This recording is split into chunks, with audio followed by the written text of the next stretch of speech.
Mas, por exemplo, o que é gourmet? Gourmet é gente que vai ali na esquina comer, sei lá, um churrasquinho de acém. No final do século XVIII, início do século XIX, a cara do porco era uma iguaria. Então não sobrava para negro. Uva passas nas refeições de final de ano. Poca ou não poca? Inclusive no salpicão. Pode focar, pode focar, pode focar, pode focar, pode focar, pode focar, pode focar, pode focar.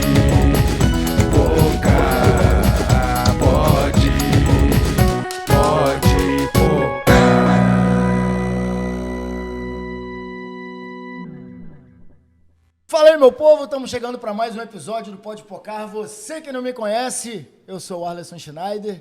Aqui do meu lado, meu parceiro Felipe Chicarino. Presente! Aperta aí, cara. Pô, tá Rapaz, bolado tô com comigo, uma fome. Pô. Hoje o assunto Não, vai ser... eu fui pedir aquela nossa tradicional porção, fiquei pensando assim, falei, pô, o que oferecer para um chefe de cozinha, Eu né, até mano? comentei com você, né? Pô, vai ser bolinho de chuva, vai ser churrasquinho, vai ser linguiça frita.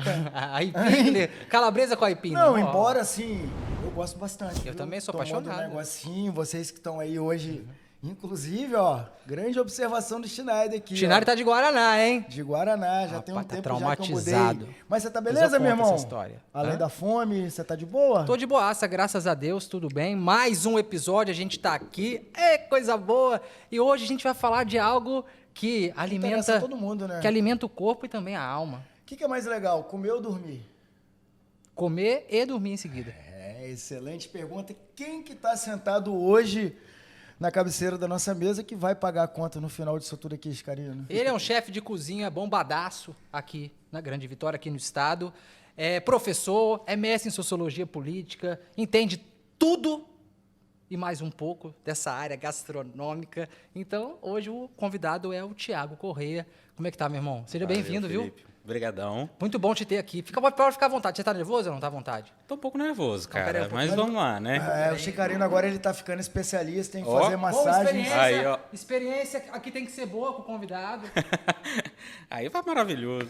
Aqui você come, bebe e ainda recebe uma Pois, massagem. massagem. Viu? Seja bem-vindo, viu, meu irmão? A gente Seja Valeu, bem-vindo. brigadão. Que você saia daqui feliz, confortado com esse papo que a gente vai ter daqui pra frente. Essa que é a nossa intenção, é uma conversa altamente qualificada, porém na mesa de um bar. Mas antes da gente puxar esse papo maroto com você, que a gente vai falar sobre desperdício alimentar, sobre fome no mundo, sobre Vocês viram que ele tá plantas tomando- alimentícias não convencionais, a gente tem Vocês um viram que ele tá recadinho. tomando Guaraná hoje. Não é o Guaraná ainda, que é o nosso patrocinador, né? Um dia Mas em vai breve, chegar quem lá, sabe, né? talvez, quem sabe. O Guaraná não é, mas... Quem é? Aqui, ó.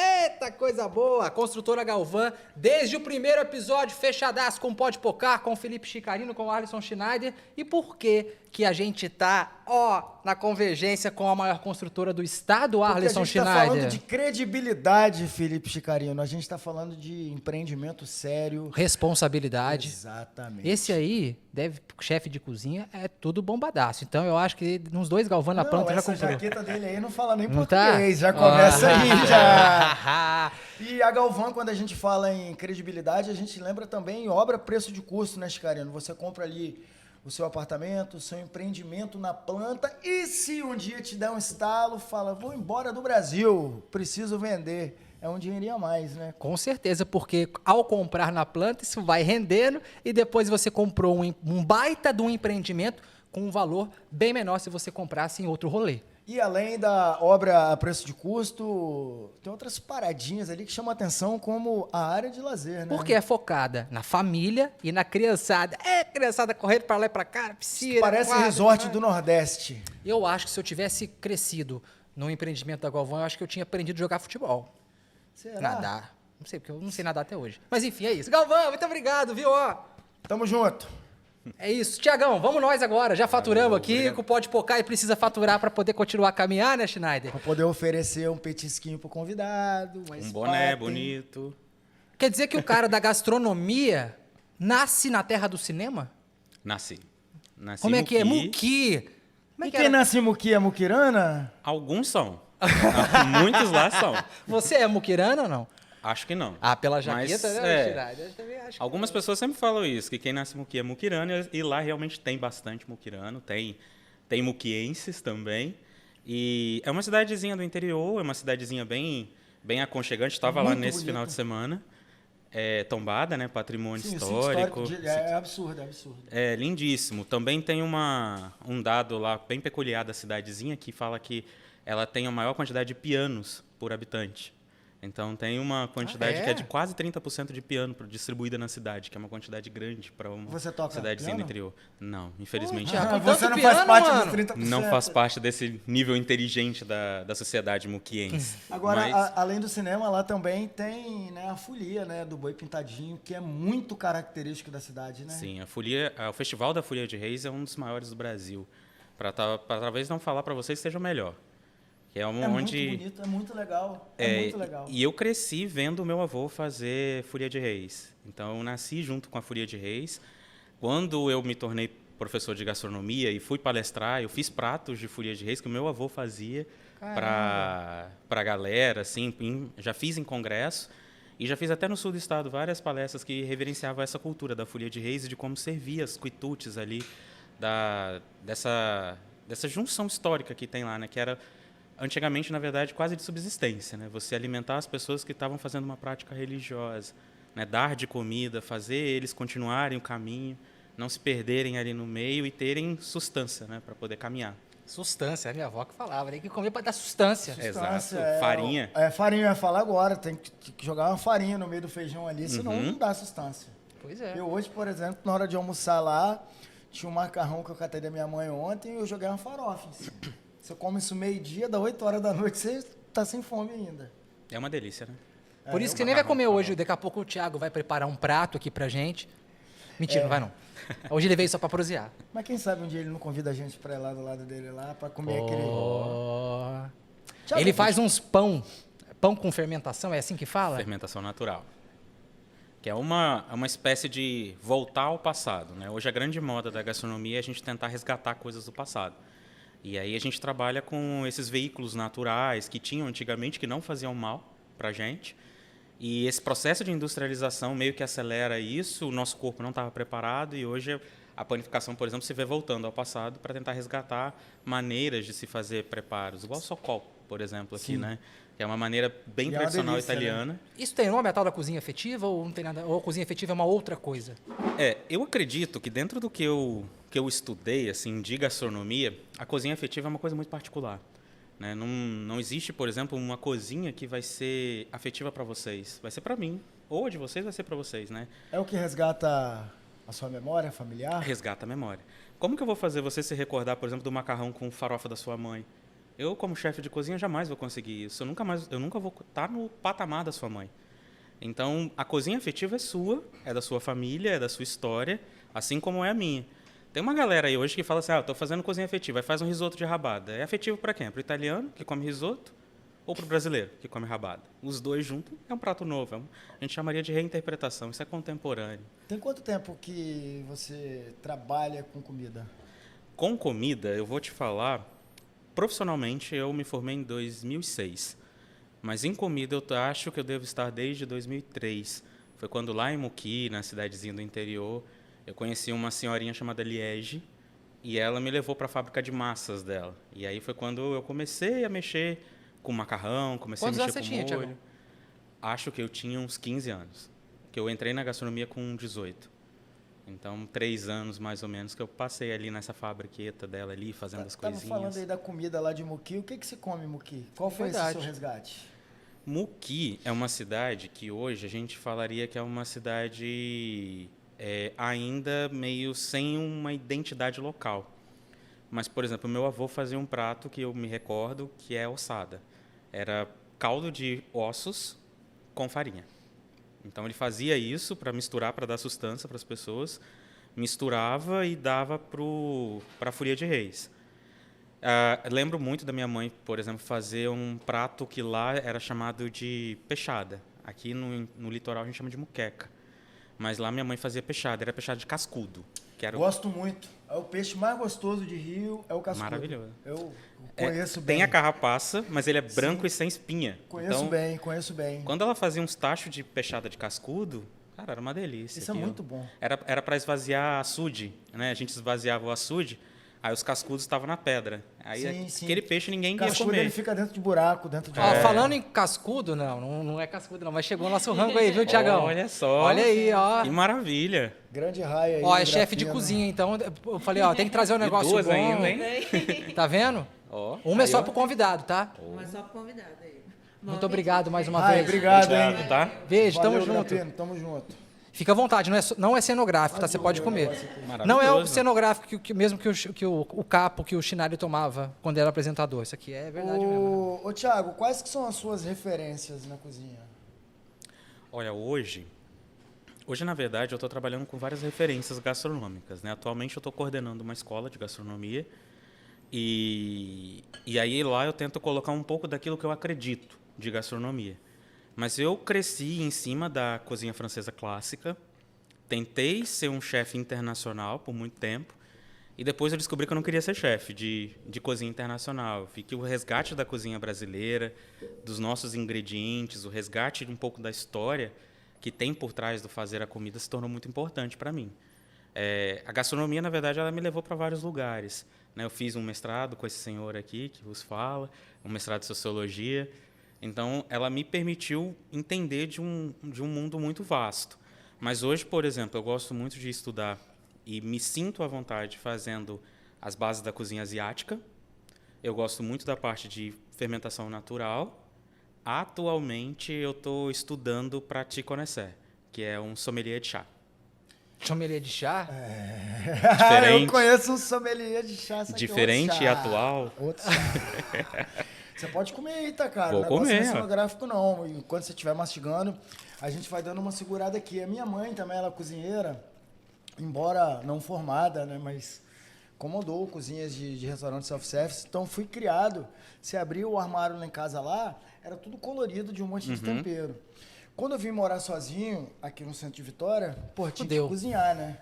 Não ia ficar comendo miojo e linguiça a vida toda. E você sozinho ali... Eu comecei a ver que eu tinha uma certa mão boa para cozinhar, porque eu vi aquilo ali, o tanto de tempero, e eu comecei a ficar para frente. Comecei a ousar, fazer coisas legais ali. E num determinado momento chegou a passar na minha cabeça em estudar, em aprofundar. Eu falei, voltar para a cadeira de sala de aula nessa altura do campeonato. Cozinhar é um negócio muito bonito, né, cara? Você vê a pessoa comendo, falando, tá uma delícia de um negócio que você fez. É sensacional, né, Thiago? Juntar a pessoa... Eu sempre falo assim, cara, você nunca vai ver gente chorando em volta da mesa. Independentemente de como a pessoa está, ela não vai para a mesa para chorar. Ela não vai para a mesa para ficar depressiva. Quando ela se senta para comer, ela está muito bem. E você juntar, receber alguém na sua casa e produzir algo que seja artesanal ali é muito bom. É muito bom para quem recebe, é muito bom para quem faz. É quase que uma terapia, né? Se a gente for parar para pensar. Profissionalmente, a gente tem ali alguns deveres que faz a gente ser um pouco mais metódico. Mas ter a mesa, ter o que servir, como servir para a galera, faz a gente sempre ter um entusiasmo. Então, ver a cara das pessoas comendo, mais ou menos tentar entender o que está passando pela cabeça dela, é uma coisa que na hora sobe uma pequena adrenalina assim, na gente, que faz, por exemplo, a gente abrir um restaurante, para ter isso direto, né? Ter gente sentando e você olhar para ver o que aquela galera está pensando, o que ela está fazendo. E se a pessoa está feliz ou ficou quieta, foi embora, está muito bom. Por quê? Porque a resposta foi boa, a execução foi interessante. Receber, fazer comida é muito bom. Aquilo que envolve tudo que é artesanal é muito bom. Então, se uma mãe, por exemplo, que borda uma toalha e te dá, provavelmente ela fica muito feliz de tentar ver na sua cara o que é na hora de receber essa toalha, né? Algo Como que ela te artesanal. tocou, né? Te tocou. Através da arte, ela chegou até você. E fazer comida é isso, né? Você chegar até a pessoa sem conversar com ela. Agora, o seu mestrado, você estava falando aí, que fez junto com esse rapaz aqui, que é uma das figuras mais inteligentes que eu conheço. É sério, porra, sério, sou seu fã. Em sociologia... Você é meu fã no Orkut? Você criou uma conta no Orkut? Você viu aí que lançou Tá de novo? voltando, né? Tem? Tá voltando não, voltou. É isso aqui, é Japão, comunidade. Maravilhoso. Aonde que a sociologia dialoga com a culinária? Sociologia, ela dialoga diretamente com a culinária. Eu acho que... acho não, né? É evidente, assim, em alguns estudos, que você está em volta da fogueira para se proteger, automaticamente a fumaça dava defumação, que conservava a comida, e você ter algo para compartilhar em volta já criava e segmentava um determinado clã, ou uma determinada tribo, né? Que a gente chamaria hoje de etnias. Sim. Outra coisa que acontece é que, por exemplo, a cozinha, ela está ligada diretamente com a sociologia porque a gente é alvo até mesmo de segmentação social. Então, a gente é um agente social, né? exato. Atores, né? Atores sociais, também, é verdade. né? Atores sociais. E isso me chama a atenção. Por exemplo, para que se criou o garfo de 4 pontas? Era porque já existia o de 3. E aí eu quero fazer o de 4 por quê? Porque eu não sou francês, eu sou italiano. E eu não quero ser igual a você. Por que a gente fala que a muqueca é daqui? Porque a gente automaticamente quer se distinguir de outros pratos que são semelhantes no Brasil. E aí, isso envolve a sociologia, né? Você botar o pé, se afirmar como identidade e, às vezes, até mesmo se diferenciar de um outro tipo de grupo. Nós somos o grupo que come muqueca com colorau numa panela de barro. Tem outro grupo que come com dendê. Tem outro grupo que come com batata. Se né? peixe com dendê e óleo de coco é moqueca. Eu acho que é. Olha a treta aí, hein? Mas a moqueca é capixaba? A muqueca é capixaba, a muqueca é baiana.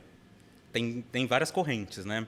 Eu sempre falo com os meus alunos dentro da escola que, por exemplo, o negro escravo nunca desceu para vir para o Espírito Santo bater boca com capixaba. Isso na antiguidade. E nenhum índio subiu para a Bahia para brigar. Então, aqui a gente tinha antigamente, e aí é a história que é comum, né? Que é o quê? É o moquém. O moquém é a nossa mãe da muqueca. E o moquém, como é que chama? Muquém? Moquém. Moquém. Isso aí, moquém. E o nome eca, no tupiniquim, quer dizer caldo. Né? O que é um moquém? O moquém, ele é uma espécie de buraco. Aqui nas Américas, eu gosto muito dessas coisas étnicas, nas Américas a gente tem uma coisa muito comum, cozinhar em buracos, é uma referência indígena que a gente tem. Então, o cara que nasceu lá no Machu Picchu, pegava a batata, enfiava num buraco e cozinhava, chamava de pachamanca. Eu já fui lá. Muito bom, né? Eu já fui lá, Nossa, abracei mãe. aquela pedra, senti a energia É uma dele. energia de outro Fez mundo. besteirinha lá também, Schneider? Lá é proibido. Ah, entendi. Lá onde você Mascou? olha tem um guardinha te viajando. Tem uma mascadinha de Não, tem que coca, mascar. né? É, porque Eu faz fiquei mal. em La Paz também, tem que tomar chá lá, tudo é ladeira. E É você passa absurdo. mal se não Você mascar passa uma mal, coca, você né? passa mal. É, Fazia chá, na verdade. aí tem umas pastilhinhas que você masca subindo também. Tinha tudo no hostel que ficava. Igual aqui a gente toma chá mate, lá você toma chá de folha de coca. E não é ruim, né? Porque a pasta é o que faz a E, característica cara, eu não do sei se é sinônimo. um efeito placebo, mas é na hora. É? Dilata o seu vaso sanguíneo, seu sangue circula melhor, porque tudo lá é ladeira, em La Paz. Então você anda daqui, tá na Costa Pereira, chega lá cansado, fadigado. Sem ar, né? Não tem, porque isso aqui tudo ressecado, É. 0 grau, um frio, mas é legal, foi um passeio maneiro. Mas aí lá tem essas batatas que são cozidas no buraco. Aí você vai no sul do Brasil, na Bolívia, todo mundo faz buraco para cozinhar. Churrasco de chão, por exemplo, ou fogo de chão, que a gente chama aqui. E aqui o nosso índio fazia o moquém. Cavava um buraco, botava pedra, botava brasa e botava, tipo, vamos pensar num peixe assim, ó, colocava ele envolvido numa folha de bananeira e colocava tipo como se fosse uma cama, um estrado de cama, em cima dessas brasas para que ele se conservasse. Antigamente não tinha geladeira, então se a gente for parar para pensar, ou a galera enchia de sal, que não tinha como extrair sal, o índio não sabia, ou ele secava, tirar a água da E comida. essa estrutura seria a grelha da churrasqueira, por Tipo exemplo. uma grelha, mas ela só deixava distante da brasa. Entendi. E aí o que acontece? Quando você tira a água da comida, ela não estraga. Então toda a comida indígena é seca. Então no Brasil todo.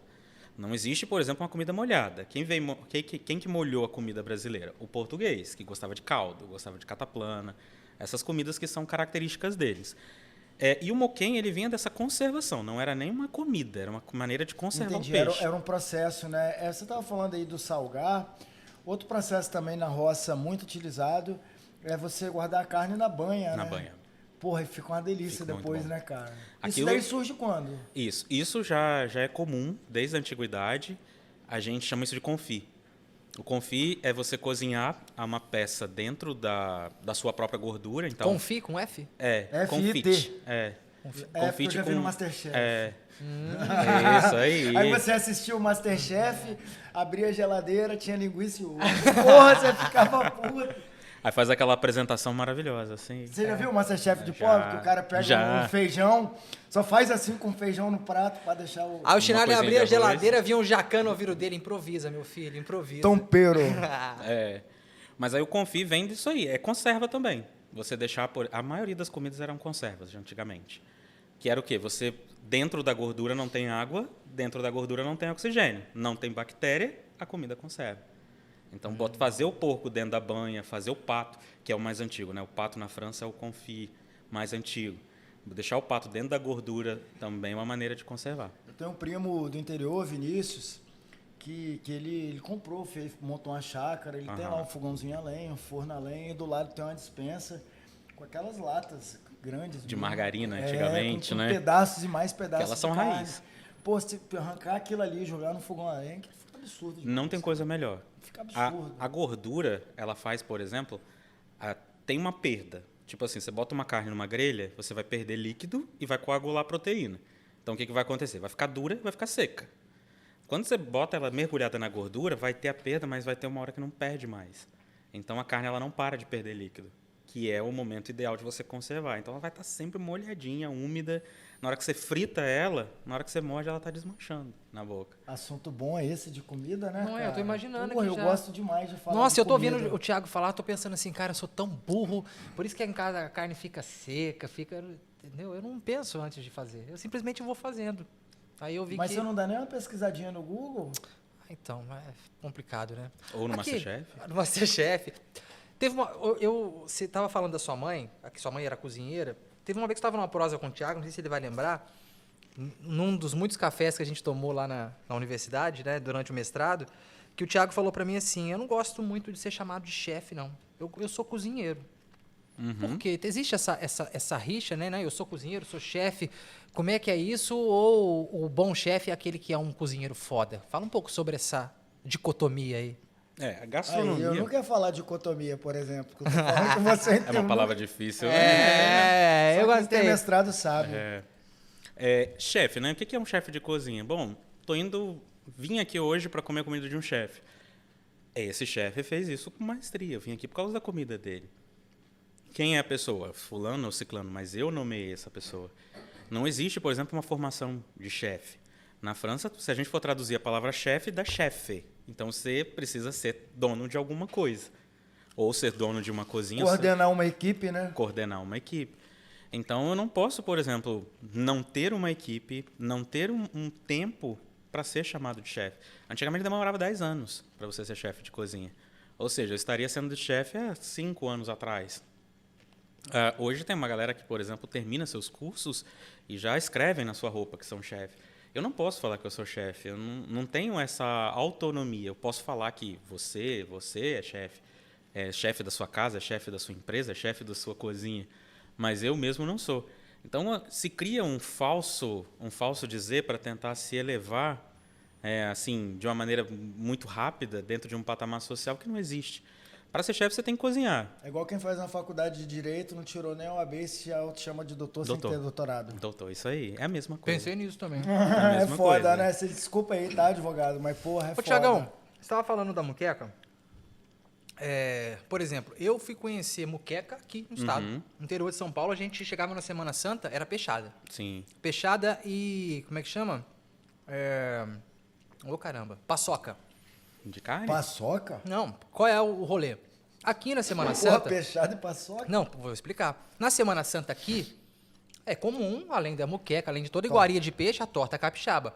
Na minha região de São Paulo, o comum, além da peixada, no almoço, a sobremesa é a paçoca. Mas não é essa paçoca Não, a industrializada. paçoquinha caseira é absurdo demais. É a paçoca paçoca de amendoim. feita no pilão.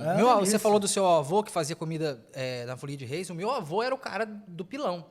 Ele era o O paçoqueiro. seu Gabriel tava lá suando, aí fazia assim, né? Ele Ficava jogava no amendoim, né? Ajudava até a dar uma... O tompeiro. Mano, do caramba, paçoca. Aí tem festival de paçoca. Paçoca combina com tudo, com coisa salgada, com paçoca com bacon, paçoca com banana.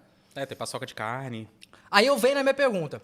Porque aqui, você falou, né? Não tem muita diferença da questão da muqueca pra peixada. Existe essa diferença? De moqueca pra peixada? É, assim, ou tudo é peixada, ou é mais a questão mesmo que você falou da discussão, não, o índio não foi, ou... Acredito eu que o cara que falou que a moqueca é capixaba e o resto é peixada, ele falou muito pra si. Tipo, comi isso aqui. Para mim, hoje, fritura é dessa mesa. O restante é coisa assada. Então, ele comeu uma moqueca aqui no Espírito Santo, adorou, gostou, e falou assim, olha, a partir de hoje, a moqueca para mim é daqui. O restante são fechadas. Acredito eu que Foi ele um tenha slogan feito isso. criado para comercial. E eu acho que o capixaba ele tem que valorar a Claro. moqueca dele. Mas, por exemplo, existe um prato em África chamado de moqueca.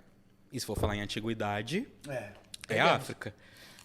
África, por exemplo, está na mesma linha de calor do Equador, parecida com o do Nordeste. E das placas tectônicas que eram juntas antigamente, compartilham do mesmo ali, solo. Né? Era ali, né? Então, ou seja, a gente tem ali uma coisa para se pensar. E quando a gente fala de moqueca capixaba, é de uma moqueca, por exemplo, que veio de um índio que estava fazendo seu moquém, que passava urucum na pele para se proteger do sol e manchava o peixe. E esses caras que estão lá, esses caras e mulheres, né, a gente tem que sempre corrigir, que estavam no Nordeste, eles tinham essas referências de África, que era de trazer o seu óleo essencial de palma, que aqui é o dendê, de colocar líquidos dentro da moqueca, que se converte em leite de coco, que tem em África também, que tem na Tailândia. São climas, solos e plantas muito parecidas. Então, a gente vai ter preparações que são semelhantes. Então, quando a gente fala em peixada, a gente está falando de cozido de peixe. E isso vai ter lá em Portugal, vai ter na França. Se fala em moqueca, o ato de moquear no Brasil tem 36 tipos de moqueamentos, né, de moquecas aqui no Brasil. E aí é estranho a gente só comer uma e falar que ela é a melhor. Você tem que comer as 36 para chegar, né? Queria, se eu pudesse, eu comeria peixe todo dia. Eu acho Muito que peixe bom, é mais né? gostoso que tudo. Acho que todo derivado do mar eu gosto. Sururu, tudo mais. Porra, a moqueca de sururu é É sacanagem. muito bom, né? Outra Polvo, dúvida. muito bom. De quem é de fora como eu. Já sou praticamente... Você comeu sururu?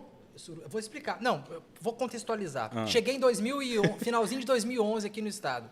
Em março, fevereiro de 2012, março ou abril, Semana Santa, primeiro feriado que eu peguei com o Francisco Abreu. Chico, eu não sei o que eu vou falar. Aí o Chico falou assim, se o plantão estiver tranquilo, a gente vai dar uma escapada, vamos lá em casa para você experimentar a torta capixaba.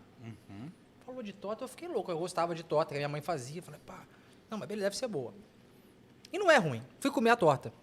Só que é o seguinte, eu não tinha aqui uma memória do rolê da torta. Então, quando aquilo cai no meu sistema digestório, é 7 dias para sair o processo. Desculpa, você tá comendo ainda, mano? Não tem essa comigo não. Desculpa. Então, aí o Chico me explicou, não, que aqui a gente tem 2 tipos de torta. A torta tradicional, que é com... Bacalhau, bacalhau, sururu, não, palmito. não, Ostra. a portuguesa, que é só com bacalhau, repolho e ovo Bacalhau e palmito. Bacalhau e palmito, e a outra que vem com tudo, com sururu, Aham. foi essa que eu comi. Agora, Isso é bom demais. eu ouvi, ou li alguma coisa a respeito, não lembro, que parece que teve essa muqueca mais, né, com outros apetrechos, foi algo criado pelos índios, que se apropriaram da receita portuguesa e colocaram ali o sururu, colocaram as coisas nossas. Foi isso mesmo que aconteceu? Qual é o rolê da torta capixaba? A torta em si, ela vem de um hábito português, né? O jejum é muito importante para o português, porque ele vem do catolicismo. E aí você fazer a torta na quarta-feira, seca, né? Que ela é uma preparação sequinha, e ela pode ficar na mesa até o sábado de Aleluia. Inclusive, antigamente se comia torta fria, não come ela quente. Porque no jejum do catolicismo restrito mesmo, você não pode nem fazer comida, nem passar uma vassoura em casa. Então, geralmente as mães faziam a torta na quarta, comiam na quinta, comiam na sexta, e no sábado refaziam a comida deles. No sábado, Então, depois que malhava o Judas, ia fazer o rango. É isso aí. Então, você tinha essa coisa de fazer o jejum da carne vermelha e ter que fazer uma preparação que aguentasse até sábado. Olha, cara, Então, que rolê. você retira a água todinha disso aí, porque senão vai azedar, né? Então, aí fazia essa torta capixaba, é um hábito português. Mas a gente vai ter, por exemplo, índios que faziam essas misturas. E faz as misturas que a gente chamaria de um jeito aborígene, né? Sem entender, sem saber a condição. Pegava, e é a receita mais tradicional, você moer. Então, para você não ter essa coisa tipo, tem mais ostra, tem mais camarão, tem mais bacalhau, não, moe tudo. moe tudo, vira uma maçona, refoga aquilo ali, e aí se faz a torta. Hoje a gente faz ela com um pedaço. Às vezes faz ela com os pedaços inteiros de camarão, com bacalhau em lasca, mas antigamente se moía. Tão caro, né, cara? Hoje, né, bacalhau, camarão, que só sobra mesmo pra gente é uma tortinha de sardinha. A tortinha de com sardinha. repolho Que é uma coisa bem interessante que é de interior. Quem nasceu em Muqui, por exemplo... Se você falar que não é sardinha, o povo não sabe. Vai Não achar que é sabe. um monte de peixe misturado. Repolho, né? Bota ali. repolho. Aham. A gente tá falando de origem de comida. Recentemente eu li falando sobre a feijoada, porque até então também tinha essa ideia de que a feijoada era desenvolvida por escravo, mas ela tem a sua origem europeia também. Né? Seria um prato chique do lado de Sério? lá, adaptado assim. Fala sobre isso, fiquei curioso agora. Tem gente que fala isso, né? E eu Eu, sempre eu, falo... li isso em algum artigo aí Aham. né, na internet. A primeira coisa que a gente aprende da feijoada é assim... sobrava pé, sobrava orelha, e aí o mas não coitado é do bem escravo tava ali, misturava aquilo com feijão. Mas você vai, por exemplo, aqui nas Américas, a gente tem uma comida chamada de comida creole. A comida creole é desses escravos que saíram de África, foram para a Inglaterra e depois caíram para os Estados Unidos. Então, uma confusão culinária e cultural, o cara faz uma preparação, depois ele é obrigado a fazer uma preparação europeia, e quando ele chega aqui, ele fala assim, opa, aqui eu posso falar que eu não achei ingrediente, não dá para eu fazer. E aí ele volta a fazer o dele, só que com ingrediente americano. E aí a galera fala assim, sobrou comida, fez a feijoada. Mas a gente tem, por exemplo, cassoulet na França. É nesse cassoulet que eles falam que é parecido. Não quis falar pra... Vamos lá, o que é cassoulet? Vamos lá, porque talvez a pessoa... Eu não sei. eu não acho que- faço ideia, mas eu ia falar porque eu li, só que eu falei, pô, pra falar uma besteira e não falar nada, é melhor não falar nada. Aí já estava certo, viu? Mas aí o cassoulet é uma espécie de cozido de feijão, que é feito em camadas na França. Tem gente aqui no Brasil que fala o seguinte, o cassoulet é feijoada francesa. Não é, é muito diferente. Porque ele é feito com feijão branco e ele é colocado a comida em camadas, como vai pato, vai comer embutidos, vai por cima uma farofa e ele é levado ao forno. É gostoso? Uma delícia. Não é melhor do que feijoada, mas é uma delícia. E em Portugal tem uma preparação chamada de transmontana, que é um cozido de feijão com embutido, tipo bacon, linguiça e tudo mais. E essa galera que vem para o Brasil, por exemplo, quer comer o prato típico dele. Então, a gente aqui no Brasil tem esse problema, tá? Que é o quê? A gente se acostumou a entender que Europa é uma distinção social. Então, que hora que eu sou bom cozinheiro? A hora que eu sei fazer risoto. Então, quando veio a coroa se instalou aqui, principalmente no Rio de Janeiro, o que era civil? Copiar a coroa. E a coroa comia bacalhau, a coroa comia transmontana. Então, se fez esses pratos com feijão no Rio de Janeiro. E lá tem muito prato com feijão. Então, a ideia de que esses escravos eles tentaram reproduzir receitas para os seus donos de origem europeia não é errada. Então, eles tentaram fazer, tipo, as transmontanas, Não fazer deixava cassoulet. de ser uma comida de escravo, no entanto, Exatamente. com influência de fora. E uma coisa que é muito, muito interessante, né? No final do século XVIII, início do século XIX, a cara do porco era uma iguaria. Então, não sobrava para negro, não sobrava para escravo. Eu já Era tive uma uma iguaria, era possibilidade caro. de tomando cachaça com os amigos, do nada vinha a cabeça, mano. A cabeça com focinho, e a gente começa lá a tirar Isso. aqui atrás do olho um pedacinho de carne.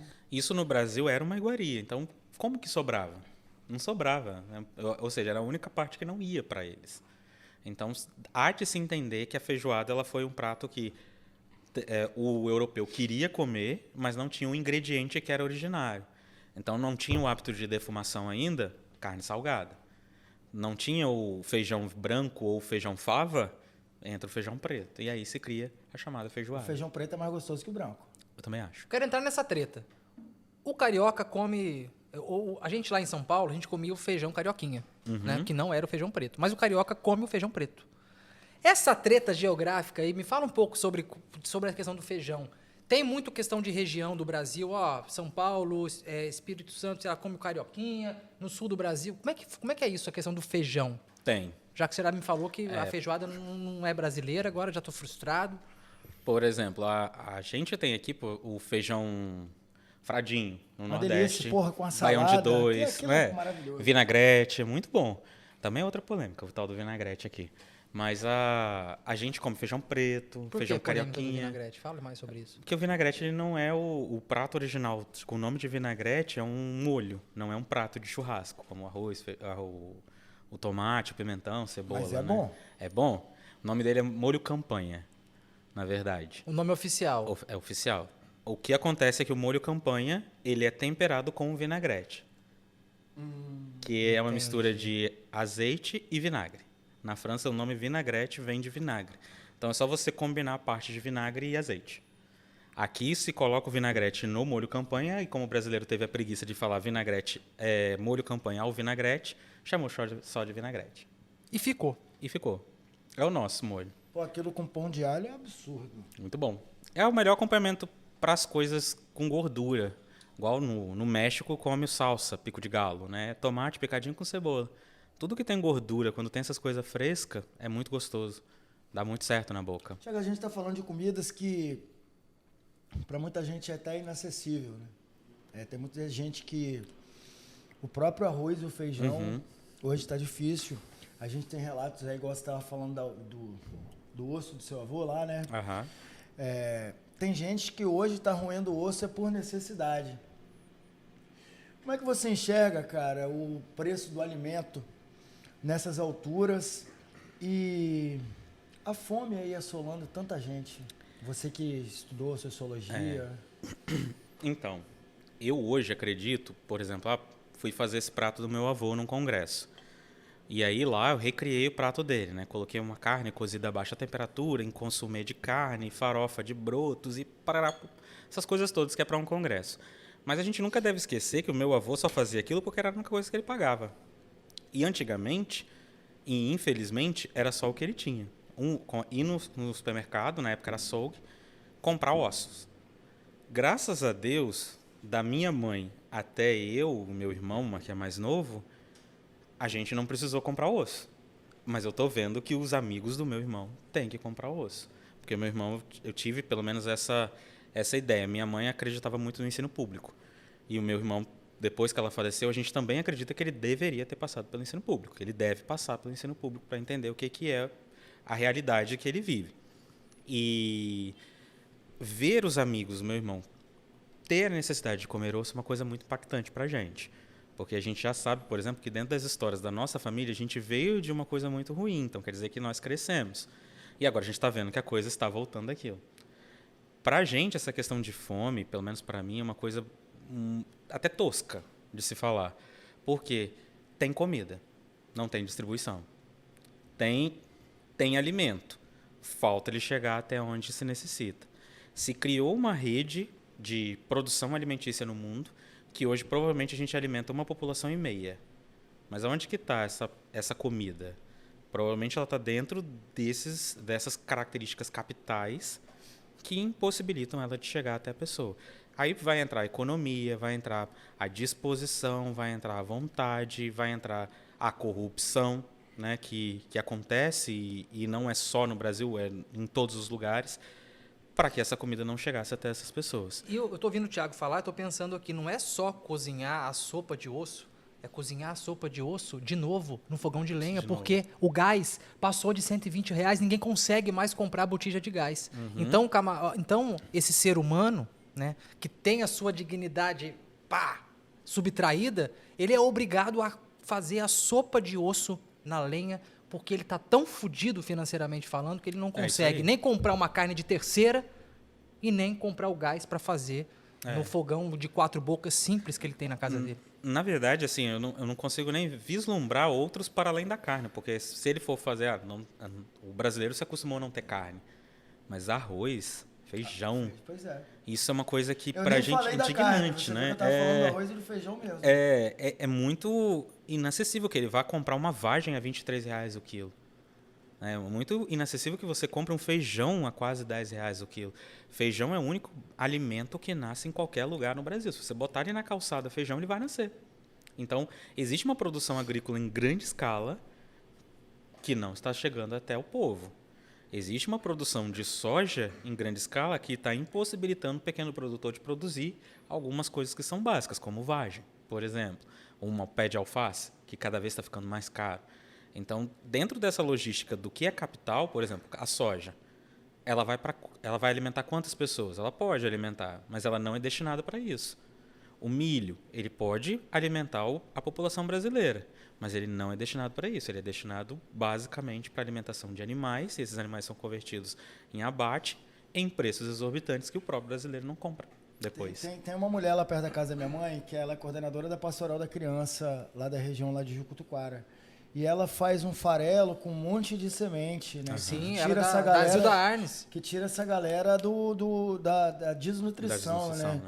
É meio absurdo, né, cara? A gente dá farelo para as pessoas como se fosse ração, como a única alternativa de sobrevivência. Então, a gente né? De fazia cortar o isso na coração. década de 80, né? Foi até a Zilda Arnes que criou esse rolê. Pois é, mas isso tá aí agora... Então, olha que louco, né? 40 anos depois, a gente está falando de novo Ração da humana. importância da pastoral da criança.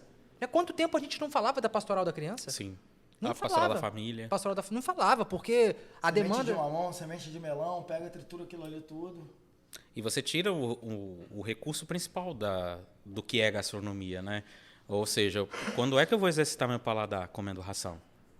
Quando é que eu vou conseguir evoluir dentro da minha lógica corporal se eu só tenho uma base, né? Que é comer um farelo, porque ali eu sei que eu vou ter proteína, vou ter gordura, vou ter carboidrato. Mas eu não estou levando, por exemplo, o que é um conhecimento de história, não estou levando o que é um conhecimento de economia, não estou levando um conhecimento do que é, por exemplo, o bioma local.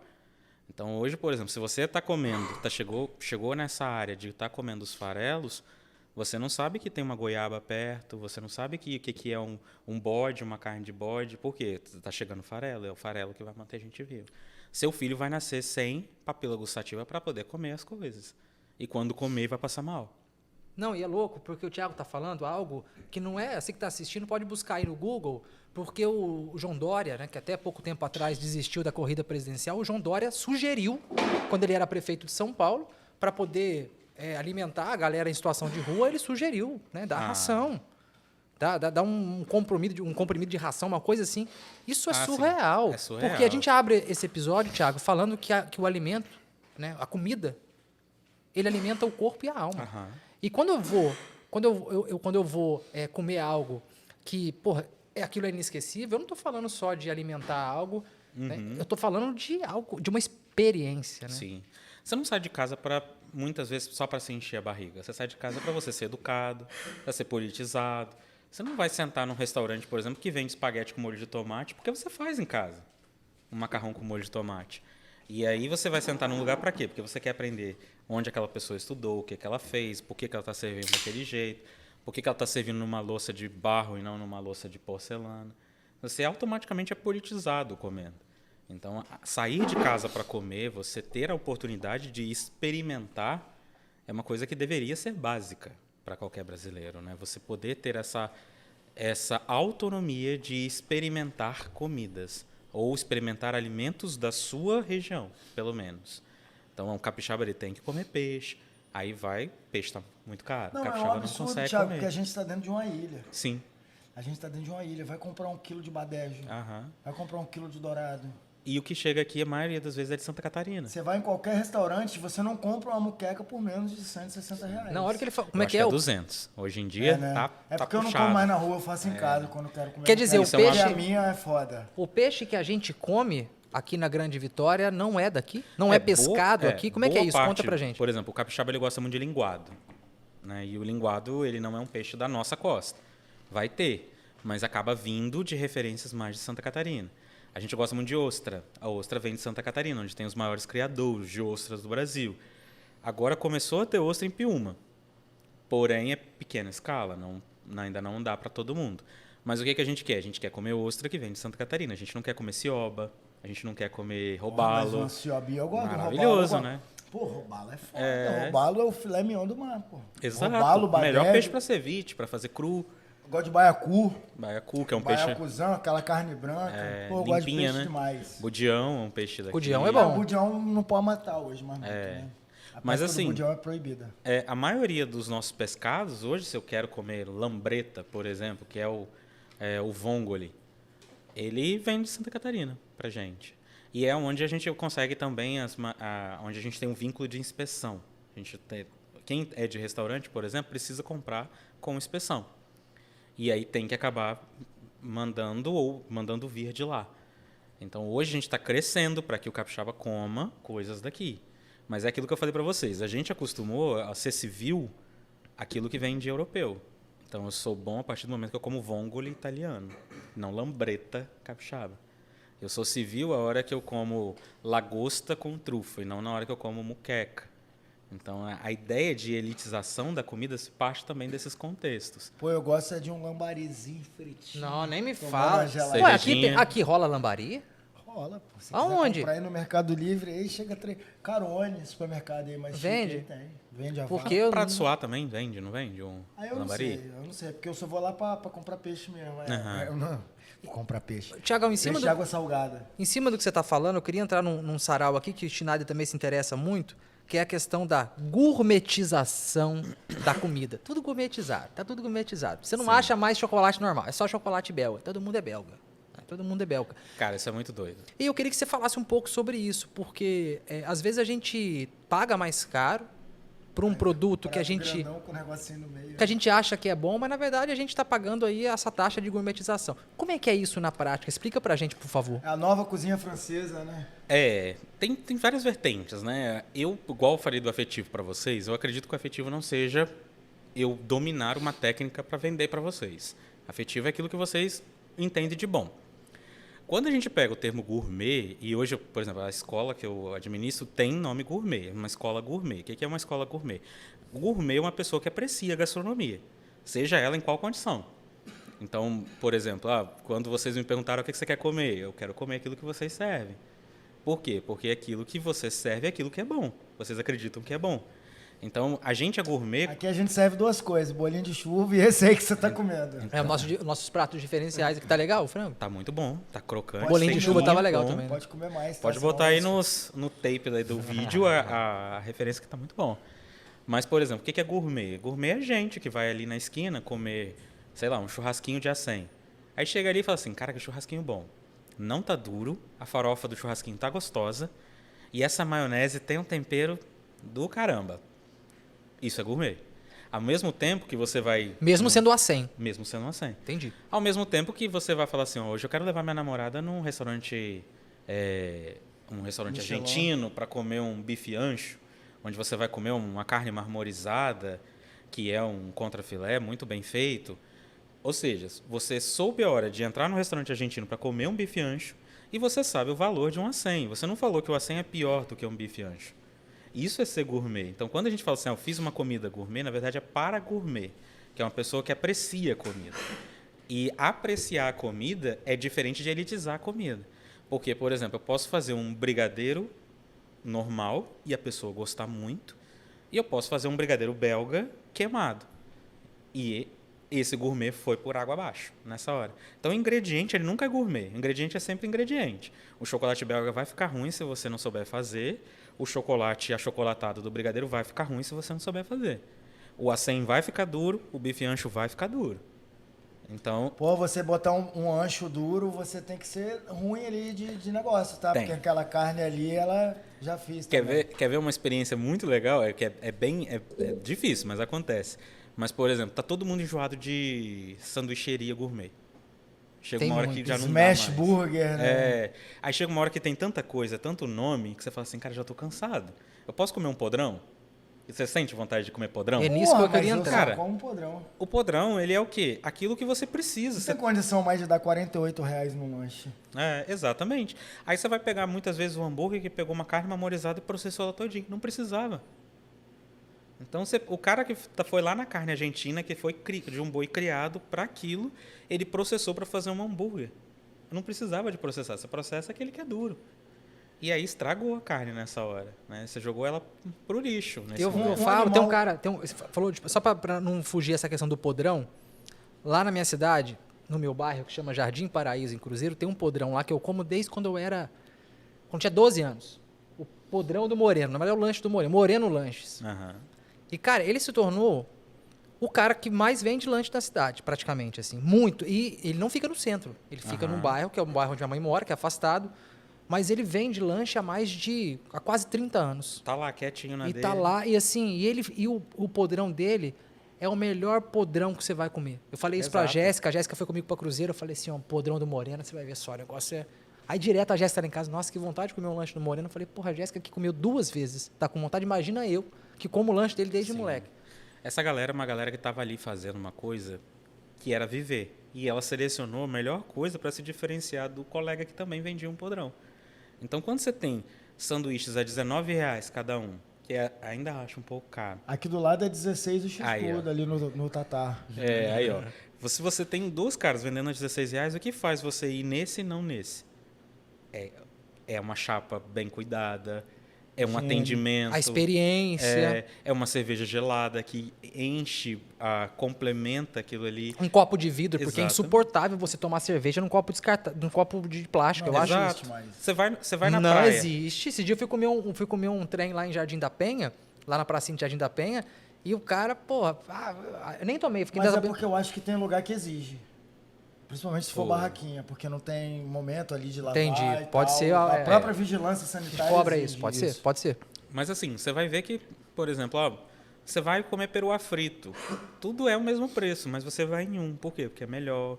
Provavelmente ali o óleo é mais limpo, a guarnição é um pouquinho mais diferente. Você pede o peruá e O vem a vinagrete batata, é mais aí vem a gostoso. batata com gosto de peixe, vem Exato. a banana com gosto de peixe, aquela gordura que tá lá já há 3 meses. E é uma das coisas que aqui no Espírito Santo a gente não entende também. É assim, só mudando.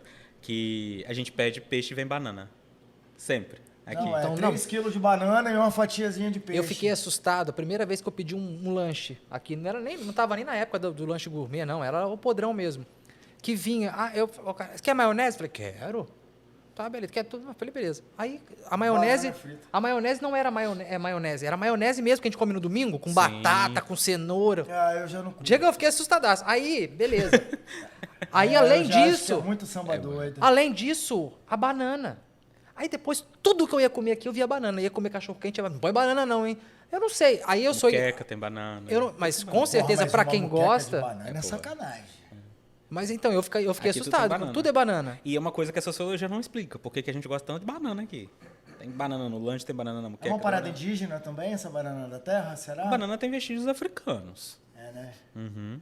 Mas assim, E também é bom demais. o capixaba gosta Agora, eu muito. A não gente gosta troço muito. doce com salgado, não sei se eu acho maneiro. Igual uva passa no cachorro quente. Aham. A uva passa não combina com nada. Vamos combinar? Combina. Não, combina. Até nessa maionese Eu só sua joguei, aí, eu só joguei a treta e saí, você entendeu? Até essa maionese aí. E agora me fala de você, cara. O que você mais gosta de cozinhar? É massa, é carne, é fruto do mar? Cara, hoje eu gosto de coisas simples, hoje em dia. Eu gosto de fazer macarrão, molho de tomate. Eu gosto de comer coisas que eu não comeria na rua. Então, nunca vou comer na rua, tipo um risoto, que eu sei que eu não vou ser feliz.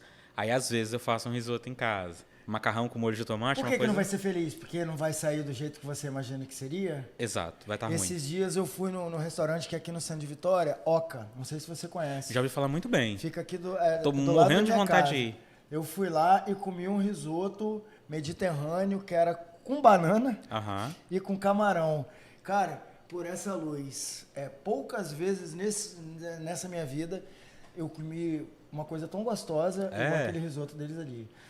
Inclusive, eu tô aqui na linha de transmissão deles, eles mandaram aqui manda, né, o cardápio com música e tudo mais. E, cara, se você tiver essa experiência, eu te garanto que você vai mudar Quero lá, com certeza. essa sua visão aí em relação...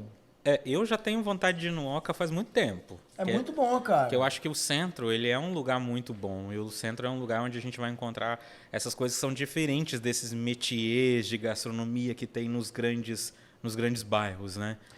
E lá também é um ateliê, né, de pintura. São 2 namorados que conduzem o restaurante. Então é um ambiente muito legal. A gente até Artístico, passou né? por um dele aqui. Pô, quinta-feira, por exemplo, tem quinta clássica. É tributo a Bach, Mozart, Tchaikovsky e Schubert. Então, você Maravilhoso. vê que... Você comer Porra, com pela essa- música você imagina que o risoto é bom, né? Então aí, ó, cara, tá aí, ó, dado o recado aí, ó. Mas assim, tem que ir descompromissado, né? Não... O preconceito também é foda, né, cara?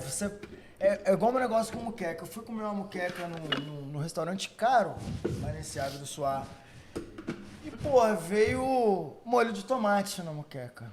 Extrato de tomate mesmo. Eu falei, nunca mais eu vou comer muqueca na rua. Porque naquela época, já tinha sido mais de R$200. Você fazer uma moqueca em casa também não é barato. Você comprar ali 1 quilo de badejo, que eu gosto de fazer, olho de boi também é um peixe muito bom. Não é barato você fazer em casa. Então eu já saio até para ir na Ilha das Caieiras já com certo preconceito. Porra, vou comer uma moqueca que não é minha, então eu vou passar raiva. Tem esse preconceito já encalacrado no coração também, né? Igual você em relação ao risoto. Tipo assim, risoto é uma coisa que eu não como fora. Talvez lá no Oca eu mando uma mensagem pra vocês no dia. Falo assim, cara, É muito legal, paguei minha cara. língua. É muito bom. Vai por mim, é muito bom. Geralmente a gente come ele ou passado ou muito cru. Mas você falou disso de quebrar preconceitos. Eu quebrei 2 no Dia dos Namorados, que eu não saio pra comer fora, Dia dos Namorados. Que eu acho que são 2 datas que a gente não pode sair pra comer. Dia das Mães Vamos lá então, e Dia rapidinho. dos Namorados. Você que tá assistindo Pode Pocar, gosta de uma data comemorativa, sair pra comer? Não Tiagão sai. tem a resposta. E aí, quais são as Não datas que a gente sai. não deve sair de casa? Eu acho que Dia dos Namorados e Dia das Mães. É treta. Treta. Ou Por que é treta? você vai demorar numa fila esperando. Provavelmente a cozinha está atolada de coisas para poder fazer e você vai esperar sentado. E talvez você vai comer comida que já está pronta. Né? Isso talvez, tá? Não estou falando que todo mundo fala isso, faz isso. Os bastidores do poder. O que acontece? É um dia muito turbulento. Então, por exemplo, se você tem a possibilidade de comer em casa, coma nesse dia. Junto com o seu namorado, sua namorada, coma em casa. Você vai desafogar uma cozinha que vai estar toda atrapalhada. Dia das Mães, geralmente é a família, e é mesa grande. Mesa grande é problema. Eu que já fui chefe de cozinha aqui em Vitória, quando você tem uma mesa grande, é a pior coisa do restaurante, porque são 14 pessoas, cada uma pedindo uma coisa. E você vai ter que fazer isso para sair junto. Então, alguém vai esperar.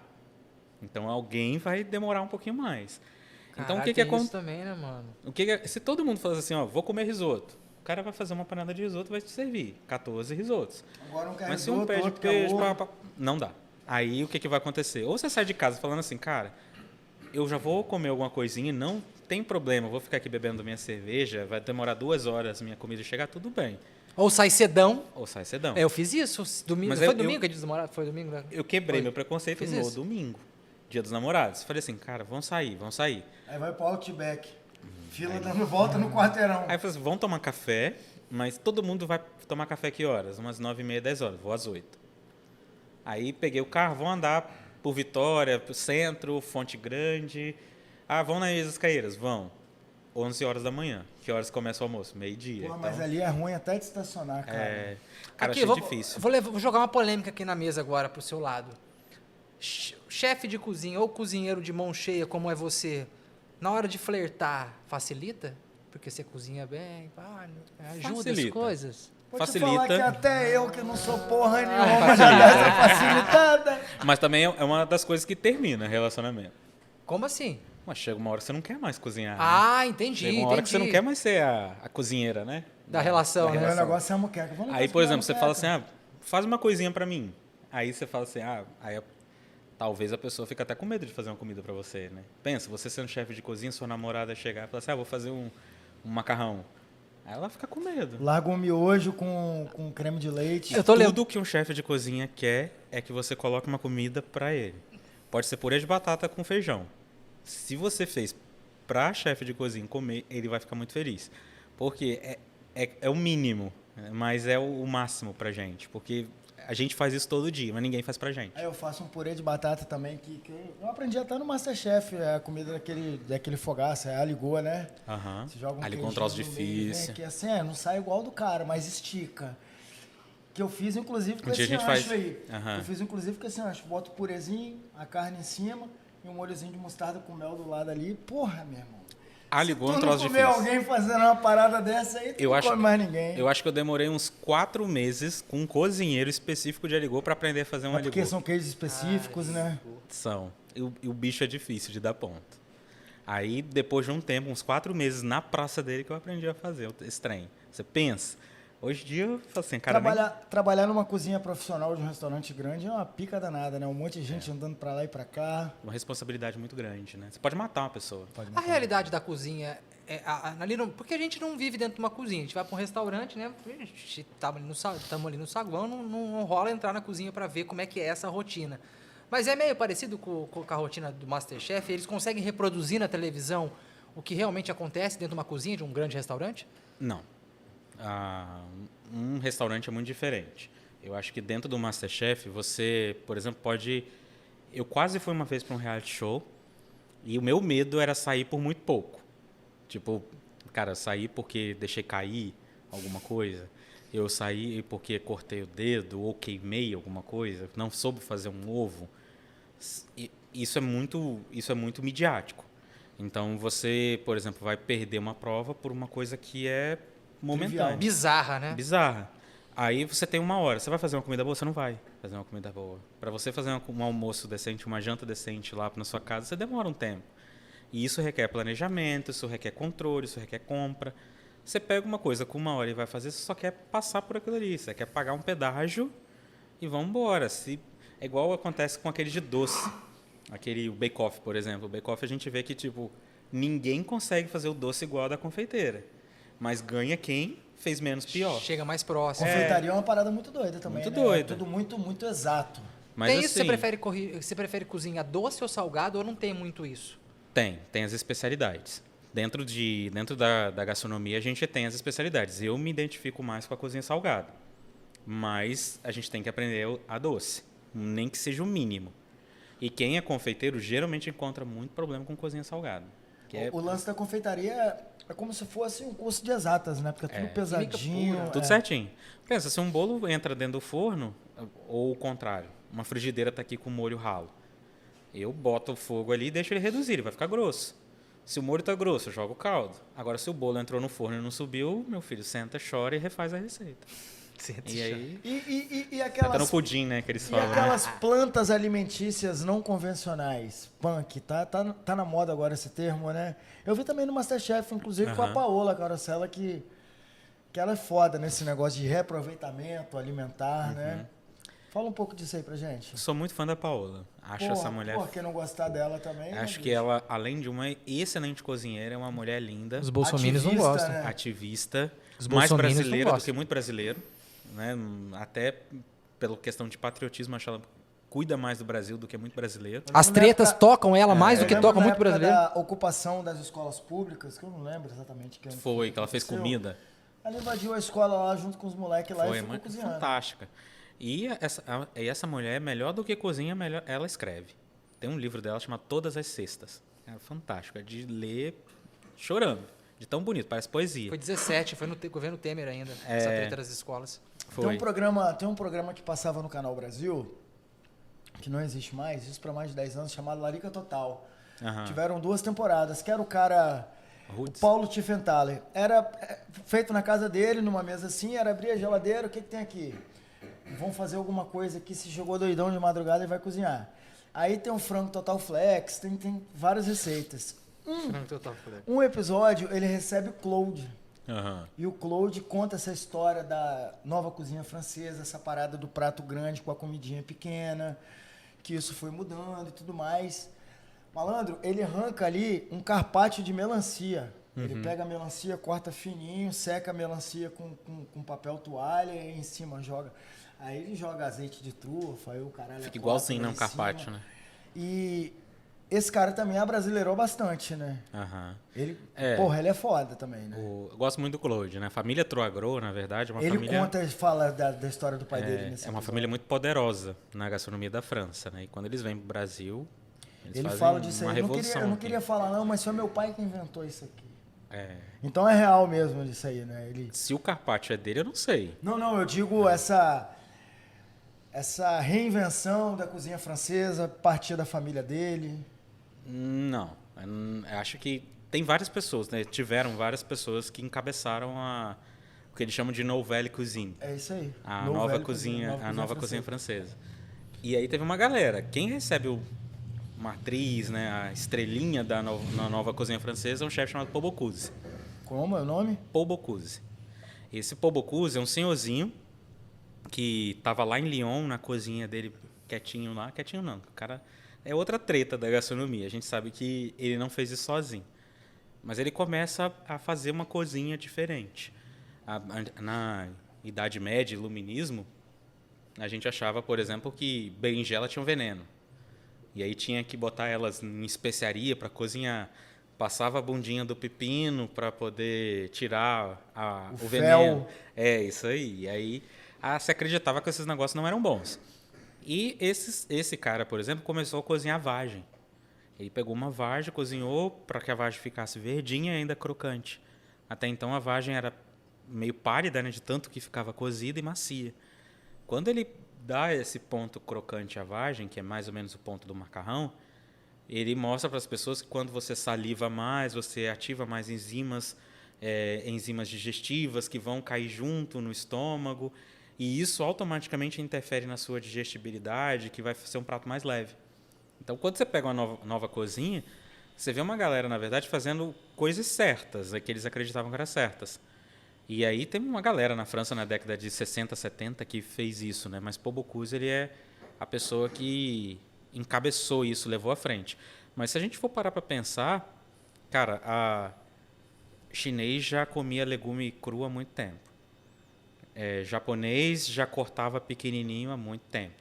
Então, você vê que essa galera meio que se inspira pela Ásia. Em cima do que você está falando, né, parece que a gente valoriza mais. Você falou do seu interesse de estudar a cozinha asiática, mas a gente vê que quando a gente fala da memória coletiva, a galera não é muito não é uma unanimidade, todo mundo que gosta de comida japonesa, chinesa. Pô, eu não me amarro não, cara. Não? Eu também não. Bom de comer, eu não gosto. Quer dizer, não é que eu não gosto. Se for colocar numa lista, vai ser a minha 15ª, 20ª possibilidade. É uma preferência, né? Eu acho que a gente tem hora que a gente quer comer isso que não comer aquilo. E é normal a gente não gostar. A última vez que bateu lá em casa lá foi até uma sobra que o Falcão levou lá, eu peguei e fritei tudo. Os negocinhos que fritei tudo. É isso aí. Mas eu acho que a gente tem que comer aquilo que a gente gosta. Esse cara japonês, por exemplo, comia coisa crua, porque pensa, tá numa ilha desse tamanho. A China fechou o intercâmbio, historicamente, da ilha. Que é o quê? Se eu estou no Japão, o Japão tem o melhor exército de guerrilha do mundo, samurai. A China fala assim, cara, eu quero dominar aquele país, o que eu faço? Paro de mandar comida para lá, uma hora eles vão passar fome, eles vão ceder. Aí começaram a se adaptar. Aí eles começaram a se adaptar. Aquilo que vem do mar tá limpo. E aí eu como cru. E é peixe. Peixe estraga. O que eu faço? Envolto ele numa conserva, que é uma mistura de arroz, que era muito comum, com vinagre. Peguei o peixe, arroz e vinagre, é o que a gente tem hoje. Não, porque a gente tem essa pegada mais ocidentalizada, será ocidental, do rango italiano, da massa, não sei o que, papá. E a gente não valoriza, às vezes, o que vem de outros continentes, como o asiático. Eu lembro que uma vez, né, eu estava dando aula, não era sobre gastronomia, mas era sobre comunicação, que eu estava falando de Gutenberg, da criação da prensa, não sei o que, papá. Aí eu teve um aluno que me provocou, que eu falei, caralho, é sobre isso? Que ele falou assim, tá, mas o professor, Chica, você está falando aí, tá, mas na China, antes, já se fala, isso já era realidade. Sim. É só que o chinês que fez. Não, tudo que chinês não faz não é hoje que não presta, né? Já desde sempre. Não estou falando que é verdade, estou dizendo que se fala. Então, ele me provocou a pensar e a estudar, falar, realmente, a visão eurocêntrica do processo de comunicação vai dizer que foi o alemão Hannes Gutenberg que inventou a prensa lá em 1400 e caralhada. Mas só que isso já era feito na China e ninguém sabia. A impressão, né? A questão dos tipos móveis, tinha um jeito chinês de fazer o processo. De gastronomia também, por exemplo, na Novelle Cuisine, falou assim, a gente tem que empratar, reduzir a comida para uma pessoa. No Japão é proibido você dividir comida. Então, você já tinha que empratar para uma pessoa. E o foda é que o oriental, ele vive bem, né, cara? Vive muito bem. Exatamente por causa da alimentação. Você não vê obesidade pelo lado de lá. Você não vê japonês gordo, não. Agora, a gente está falando de comida francesa, japonesa. Um lugar que eu comi muito bem e também é famoso pela sua culinária foi em Cusco, no Peru. Não só o ceviche, né, que é muito famoso de lá. Carne. Sim. Pô, a comida peruana é absurda. Mas quando a gente fala de comida brasileira, é meio delicado, né, cara? Porque se a gente for ali pro Pará, é uma outra explosão gastronômica, né? Se a gente vai pro sul do Brasil, é outra coisa. Nordeste? Então a gente... Pô, Nordeste, então, cara, lá o cuscuz de milho deles no café da manhã é aquilo absurdo, gostoso, fantástico. Falo porque minha filha mora lá na Paraíba. Então... E eles são apaixonados, né? São muito bairristas, muito. O Brasil, até nisso ele é foda, né? Ele é muito plural na sua gastronomia, né? Geografia, né? Nossa geografia é bioma, Pode ser até a mesma clima. coisa, só que o tempero muito mais carregado numa região do que em outra. É igual, por exemplo, galinhada. Você falou que você vai pra Goiânia. Cara, não adianta o capixaba falar que faz galinhada. Não faz, quem faz é goiano. E a galinhada de Goiás é a melhor. Aí vai pro sul, você rabada, lá é a melhor de todos. E isso é o legal do Brasil. A gente é um país continental, né?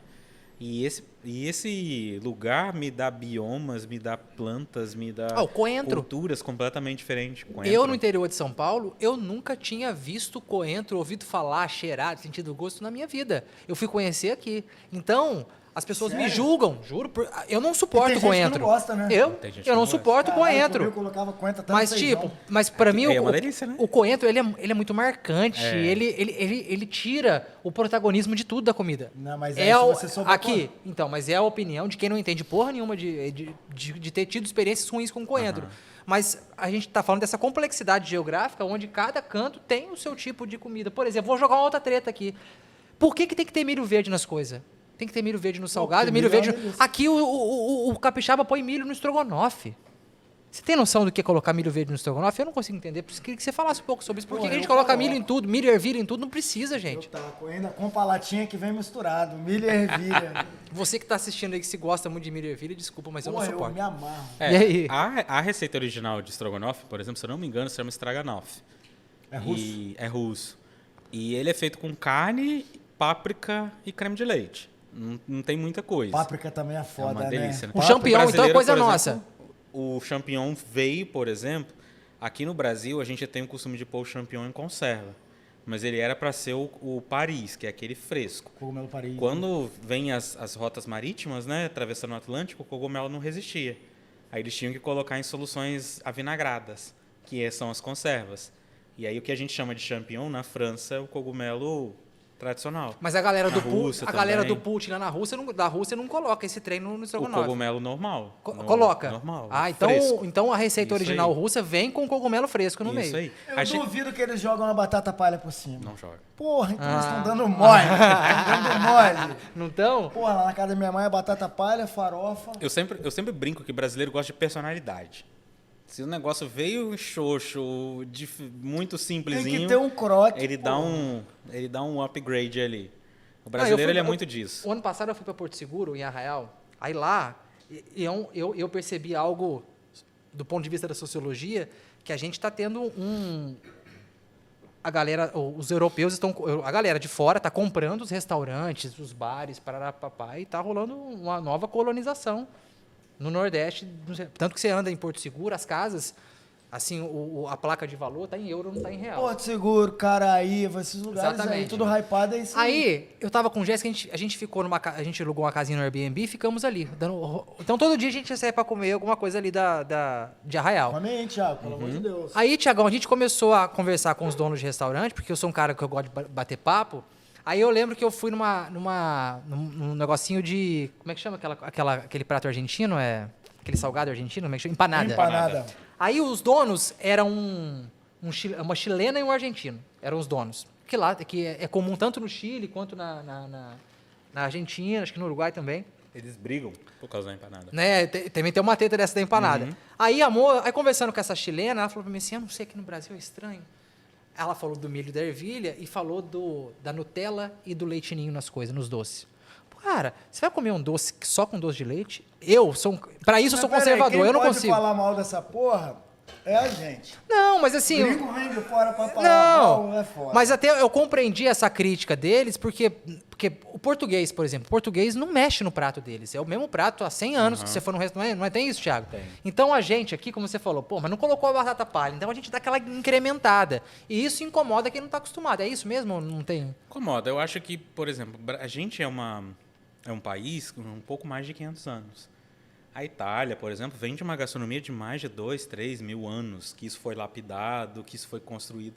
Talvez lá, quando eles estavam nos seus 500 anos, a coisa também era meio tosca, Quem né? sabe daqui 1.500 anos, né? Quem sabe, né? Então, por exemplo, cachaça, a pinga, a gente já melhorou muito, né? Então, hoje a cachaça tem uma denominação de origem. Para você fazer cachaça tem que ser de um jeito assim, assim, assado. Não fez, é pinga. Lá na Itália tem. Parma. É feito assim, assim, assim na região de Parma. Não fez, não pode ser chamado de Parma. Então, ou seja, a gente está crescendo para que as coisas mudem, para que a gente tenha uns preparos que sejam nossos, mas assim, contra a vertente disso tem os chamados industrializados. Eu não acho que, por exemplo, você é chefe de cozinha fazendo Nutella e ninho. Não acho. Assim, isso aí é uma questão muito particular. Cacete. Se misturar os dois ali. Mas, por exemplo, mas eu não acho graça. Vamos pensar assim. consigo. Eu sempre brinco com os meus alunos, que é falar assim, gente, vou dar uma aula para vocês agora. Eu vou abrir aqui o extrato elefante, vou jogar na panela, vou cozinhar um macarrão e vou dar para vocês comerem. Vocês gostam? Aí eles falam, não, professor. Então, se eu pegar um pote de Nutella, jogar aqui, misturar um doce, entregar, todo mundo gosta. Por quê? Que é mesmo industrializado.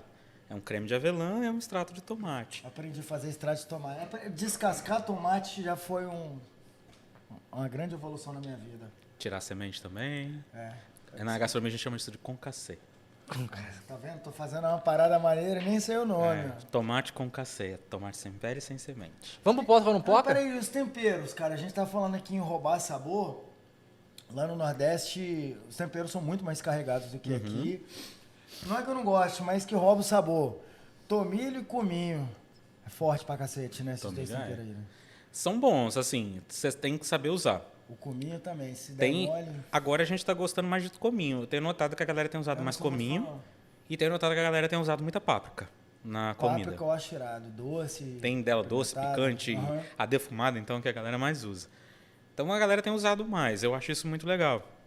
Esses temperos todos dessa galera dos Orientes Médios, né? Que é sírio, turco, libanês, árabe. Isso já gerou guerras, né? Já gerou Tempero, teve guerra e hoje nego morreu por causa de tempero e hoje o povo tempera com aquele saquinho que vem no miojo. Difícil, né? É foda, né? Difícil. Tiago, a gente tem um quadro aqui dentro do nosso podcast que é poca ou não poca. Onde o poca Vai ter milho aí, que se tiver, eu não quero nem é participar. algo positivo e o não poca nem tão positivo. Aham. A gente vai fazer umas 3, 4 perguntas aqui e você pode justificar se quiser, se não quiser. Começa aí, Chicarino.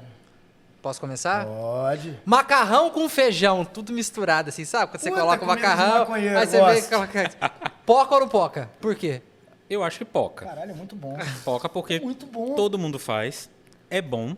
Eu gosto. Então, Se eu gosto, poca. e se a sua mãe faz sopa de macarrão com feijão e é uma delícia, se você faz e tá matando sua fome, poca. Uva passas nas refeições de final de ano. Poca ou não poca? Inclusive no salpicão. Poca em parte. Tem coisa que vale, tem coisa que não vale. No arroz, não. Eu acho que é uma coisa muito neutra para ter uma coisa doce. Mas num salpicão pode. Poca.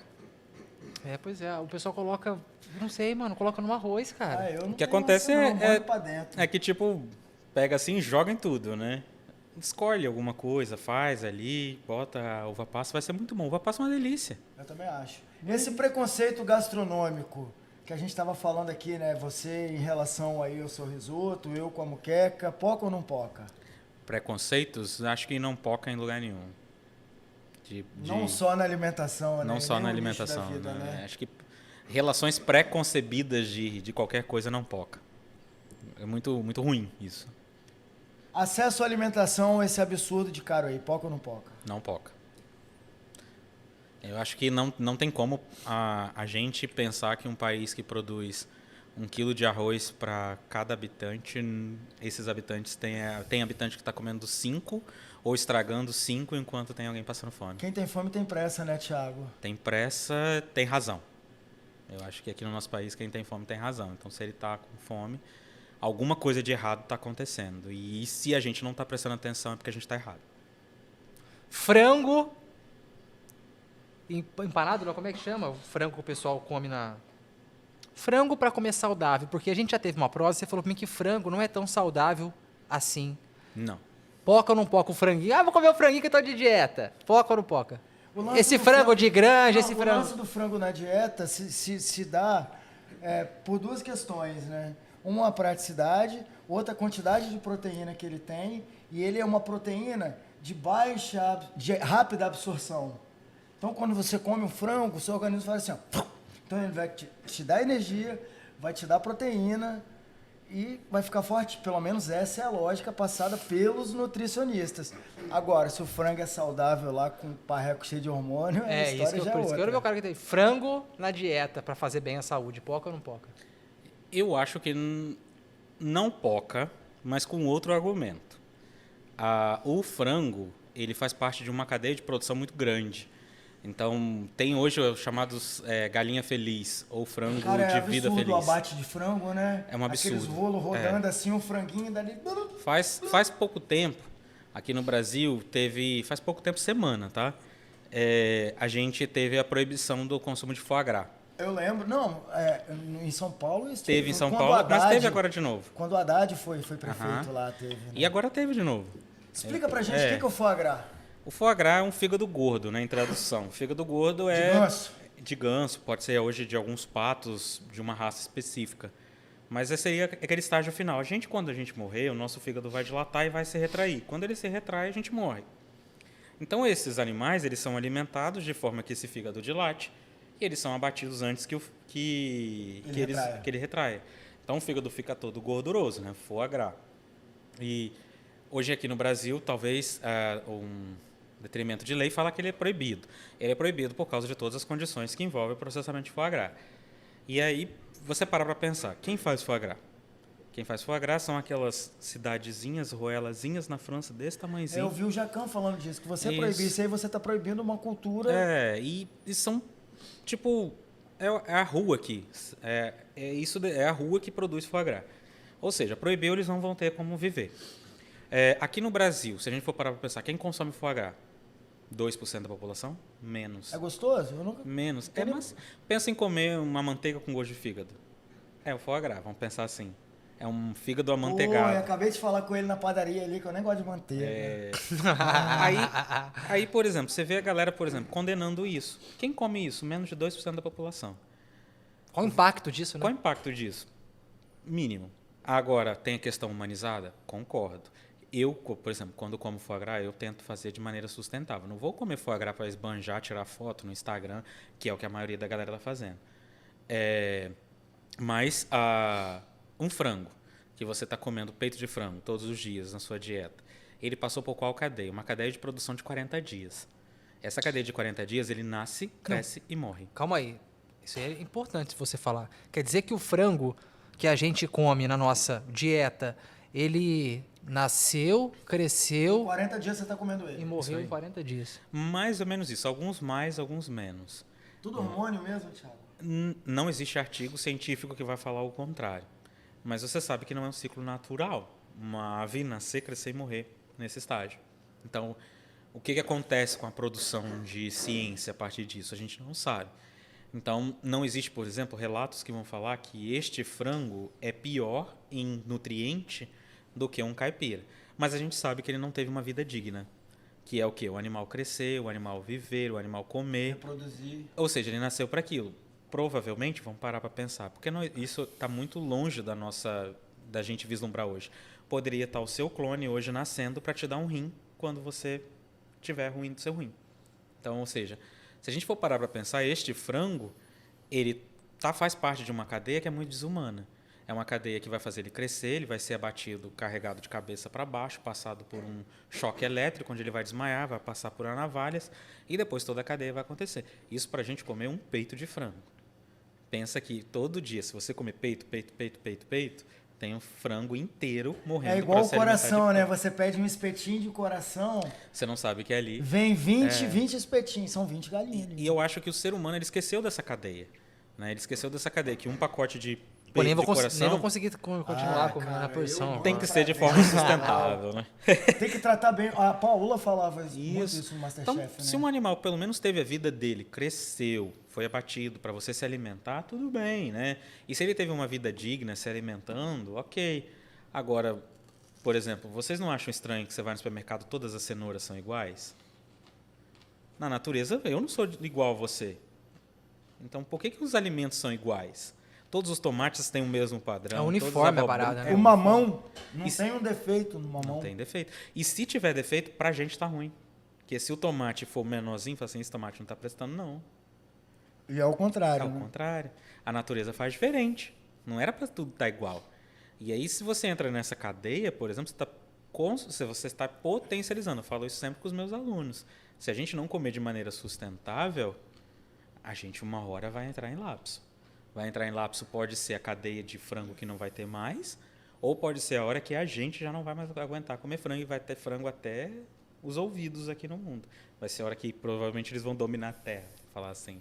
Meu Deus do céu. Thiago, tem mais alguma coisa aí que passou batido nessa nossa conversa que você gostaria de ressaltar, de destacar? Eu vou parar de comer frango. Eu não. Não, pode continuar comendo. Eu não. Coma de maneira sustentável. Tiagão, e aí? Faltou alguma coisa? Você gostou? Você se sentiu bem? Se sentiu à vontade? Gostou da Cara, experiência? maravilhoso. O Legalzinho, papo aqui né? é muito bom. Gostei bastante. E é gostoso, né? Entrevista diferente, um lugar super aconchegante. E, cara, tomar cerveja e papear é a melhor coisa Você tava da vida. falando do frango, eu lembrei que nesse mesmo interior aí, lá na roça, onde que meu primo tem uma chácara, nos anos 80, quando eu era bem molequinho, do lado da casa do meu tio, tinha uma parada chamada matadouro. Uhum. E quando eles iam matar um boi lá, a gente ia atrás de miúdos. Em específico, atrás do ovo do boi, que aquilo bem feito é gostoso pra caramba, né? Passa até de peixe. Fala até que é cação. Quando você fala o ovo, é o saco do boi? É, o É o saco, testículo. testículo. É o testículo, sai Entendi. arrastando aquela parada assim no chão. Naquela época, Bichão. eu já cansei de ver boi ser abatido. O bicho era de uma covardia. Era marretado no meio da testa do bicho, as patinhas da frente arriavam na hora. Então, tá falando do frango, não vai ver como é que mata o boi não, tá? Hoje já é um martelo mais hidráulico, né? É. Testa do bicho. Tem lugar que é Porra, um cara. tiro de nitrogênio, Aham. também que congela o cérebro, ele desmaia. Caralho, a patinha da frente faz assim na hora. Porra, é absurdo. Então tem que tratar o alimento com respeito, né? Ele deu a vida ali pra... Sim. Porque também, cara... Eu sempre falo assim, cara, você tem que imaginar, é feio, mas você tem que imaginar que aquilo ali é um cadáver. Você tem que imaginar que a gente foi feito pra ser predador. Sim. E não presa. Isso eu aprendi com meu primo também. Por isso que a gente enxerga pra frente. Por isso que a gente tem dente chamado canino. Isso aqui era pra comer carne. Isso aqui não foi feito à toa. Se a gente fosse presa, a gente não ia enxergar pra frente. Ia enxergar pro lado. Igual vaca, igual o boi, tem aqueles olhos aqui do lado. Então não tem como, cara. A gente é predador por natureza, a gente é predador por criação, agora não pode faltar com respeito. Sim, eu acho que a gente é racional. Então o ser humano ele consegue racionalizar a coisa, né? Então, se ele consegue não só consumir as coisas, mas também entender que existe uma cadeia, existe um raciocínio por trás, isso é muito importante. Talvez quando vocês perguntaram aí de uma coisa que faltava, né, para a gente poder falar ainda mais, é esse modelo de racionalização que a gente precisa pensar. Igual, por exemplo, você está comendo por quê? Isso está vindo da onde? Você está chegando até aqui com qual intenção? Então, você está no restaurante comendo o quê, da onde e com qual intenção? Se isso tudo for supérfluo, se for para você tirar uma foto para o Instagram, não está valendo. Não tá condizendo com o que você precisa fazer. E isso eu falo sempre com os meus alunos. A maioria das vezes que você come uma comida instagramável, ela não está boa. Porque ela foi feita Como é que para... é a comida o quê? Instagramável. Instagramável é comida de Para você tirar foto. Aham. Não, eu Você- achei o conceito maravilhoso. Por exemplo, você vai num restaurante de muqueca. Até a muqueca sair naquela panela fervendo, que mantém a temperatura, até você tirar uma foto, chegou na sua mesa, tirou foto, todo mundo postou, ela já passou do ponto. Então você perdeu a experiência de comer um excelente peixe, um excelente prato. Então você paga R$300 na Porque- muqueca, fica 10 minutos tirando foto, depois na hora que você come a muqueca... Está ruim. Eu acho Está isso uma passado. vacilação, porque a muqueca ela demora pra ficar pronta, então Sim. quando ela chega, das duas uma. Tá todo mundo com Ou- fome. E bêbado. Porque você tá esperando tomando uma geladinha, né? É isso, né? É isso. Tiagão, obrigado por você ter aceito o convite. Eu que agradeço. Foi foda essa prosa. E eu sempre falo pro Schneider, o diferencial aqui também do nosso rolê, do nosso Pode Pocar, é porque a gente aprende a cada episódio pela pluralidade de convidado. Porque sentou desde março, né, desde o dia 7 de março até agora, pessoas das mais diferentes Sexóloga, personalidades, sexóloga, segmentos profissionais. governador, senador, delegado de polícia, atleta. Schneider passou mal, dormiu na mesa, mentira. Mas Quase então, que eu cochilei acho que mesmo, mas eu estou então, mudado. te ter aqui é muito legal, porque a gente obrigado. entra numa outra prosa, que é falar de comida, todo mundo gosta, todo mundo gosta de come, precisa cara. comer, Todo precisa mundo não, gosta de comer, senão... a não ser quem tenha distúrbios alimentares. Sim. E melhor ainda quando... Ou quem é chato. E melhor ainda quando essa prosa sobre comida vem acompanhada de outros conteúdos que, porra, quem assistiu a gente, eu acho que foi uma aula. Mais uma aula que a gente tem aqui, né, Schneider? Não tem um episódio que a gente senta aqui pra trocar ideia. A gente não aprende, né? A gente não aprende muita coisa. Tiago, obrigado mais uma vez pela sua presença. E o Schneider falou agora há pouco da questão do ao vivo, e a gente vai começar a fazer ao vivo. E quem sabe o Tiago já a gente não pensa numa temática diferente do Tiago cozinhando, cara, não? Sim, a gente está querendo explorar outros formatos para isso daqui. E quem sabe, né? Fala, galera, hoje eu vou cozinhar vieiras para os meus amigos. Aí sim, hein? Tiagão. Obrigado. Vamos brindar aqui, né? Cadê o Schneider com o copo? O Schneider nunca tá com o copo dele na mão aqui. É porque eu parei de Sempre beber. o problema. Hã? Você parou de beber? Fake news. Vamos lá, Saúde. então, aê! E pra você... Ó, Schneider tá mudado, pô. E para você que acompanhou essa prosa até esse momento, muito obrigado pela paciência, pela audiência, pela companhia de vocês. Não se inscreveu no nosso canal? Se inscreva no nosso canal. Sininho, né, Schneider? Ativar o sininho, se inscreve, fique ligado aí nas nossas redes sociais, compartilhe o nosso conteúdo, fortaleça o que é da nossa terra. Valeu, galera, obrigado, tamo junto. Um beijo no seu coração e até a próxima. É isso aí, gente. Cuidado, porque milho e ervilha não combina com qualquer coisa, viu? É isso aí. Fica a dica. Valeu, Galvão! Pode